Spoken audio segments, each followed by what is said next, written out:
সবাই আমার ভিডিওতে দেখে নিয়েছো আমি লক্ষ্মীর ভাঁড় ভেঙে টাকা বের করেছি, কিন্তু সেই টাকাটা দিয়ে আমি কি করব, কেনই আমাকে ভাঙতে হলো, সেই গল্পটাই আজকে তোমাদেরকে বলবো।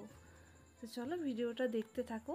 আর তার মধ্যে মাহির কি করছে, কোথায় লুকিয়ে দিয়েছি নোংরা ওখানে কিন্তু সব থুতু ফেলেছে, দেখেছিস? পানের পিচ ফেলেছে, পান খেয়েছি পিচ ফেলেছি, বলো না এই যে পিচ।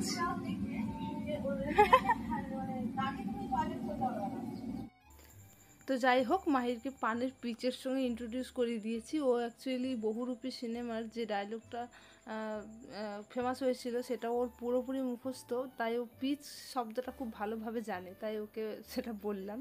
তো যাই হোক, আমরা শিয়ালদা গড়িয়া থেকে স্টেশন শিয়ালদা এসেছি ট্রেনে করে, তারপর শিয়ালদা থেকে আবার ট্রেনে উঠে পড়েছি।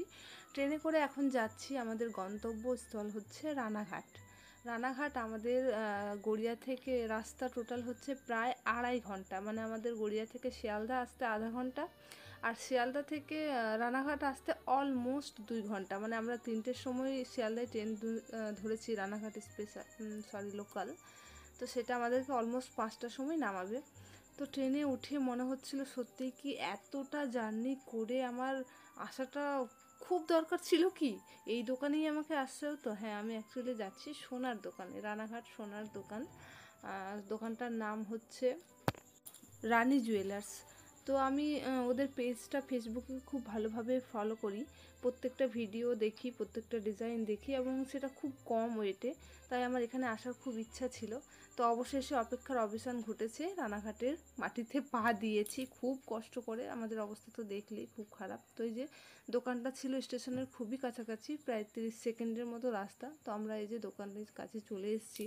অনলাইনে ওদের পেজেই আর কি অ্যাড্রেসটা খুব ভালোভাবে দেওয়া আছে, তো আসতে খুব একটা অসুবিধা হয়নি। এই যে দোকানের কাছে চলে এসেছি। তো আমরা গেছিলাম জামাই ষষ্ঠীর দিন, ভাবিনি দোকান এত বেশি ভিড় হবে। এখন একটু ফাঁকা আছে, কিন্তু 5 মিনিটের মধ্যে ভিড় এত বেশি বেড়ে গেল যে দাঁড়ানোর জায়গা পাচ্ছি না, কোনো ডিজাইন দেখবো মানে সেটাও বেশি সময় আর কি ওরাও দিতে পারছে না, আর এত ভিড়ের মধ্যে আমাদেরও খুব একটা বেশি সময় নেওয়া উচিত নয়।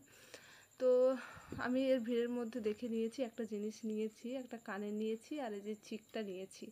তো কানেরটা কারা কারা দেখতে ইচ্ছুক, যাদের ইচ্ছে আছে আমার কানেরটা দেখবে, তারা অবশ্যই আমাকে বলবে, আমি দেখাবো।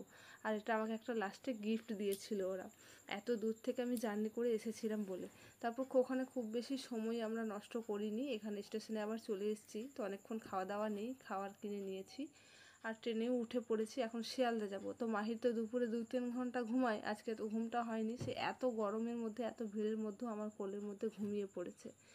তো আমরা শিয়ালদা এসে শিয়ালদা থেকে লোকাল ধরে আবার গড়িয়ায় নেমে পড়েছি। নামার সময় অনেকটা রাত হয়ে গেছে, আর ঘরে গিয়ে রান্না করার উপায় নেই, তো খাবার নিয়ে নিলাম।